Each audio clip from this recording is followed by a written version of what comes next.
Hello everyone. আজি Ivan মই আৰু হাজবেণ্ড এফালে ফুৰিবলৈ বুলি ওলাইছোঁ। আজি আমি গৈ আছোঁ লাডৰগড়লৈ বুলি। এটা বিশেষ কামৰ কাৰণে লাডৰগড়লৈ গৈ আছোঁ। ভিডিঅ'টো শেষলৈকে চাব দেই। আৰু ৰাস্তাৰ পৰিৱেশটো চাওকচোন, আজি বতৰটো বৰ ধুনীয়া।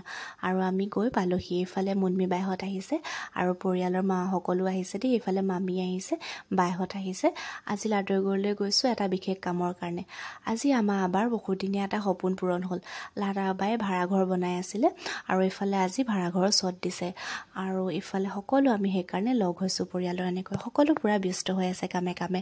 মা এফালে চাহৰ কামত লাগি আছে, সকলোকে চাহ দিবলৈ। ইফালে ইভানে চাওকচোন মমায়েকহঁতক পাই লগেই নেৰিছে। আৰু ভাইটিও পুৰা ব্যস্ত হৈ আছে দেই, চটৰ কাম কৰি আছে যে। তাৰ মাজতে আমি খানাটো খাই লওঁ বুলি। আজিৰ খানাটো হোটেলত দিছে দেই, যিহেতু তাত বনাব পৰা ব্যৱস্থা নাই সেইকাৰণে। আৰু ইফালে আমি সকলোৱে মিলি খানাটো খালোঁ আজি দুপৰীয়া। চিকেন, আলু সনা আছিলে, দাংবডি ভাজি, কাচকল ফ্ৰাই, চালাড, চাটনি আৰু এইখিনি এনেকৈ আজি দুপৰীয়া খানাটো। আৰু ভিডিঅ'টো যদি ভাল লাগিলে লাইক, কমেণ্ট, শ্বেয়াৰ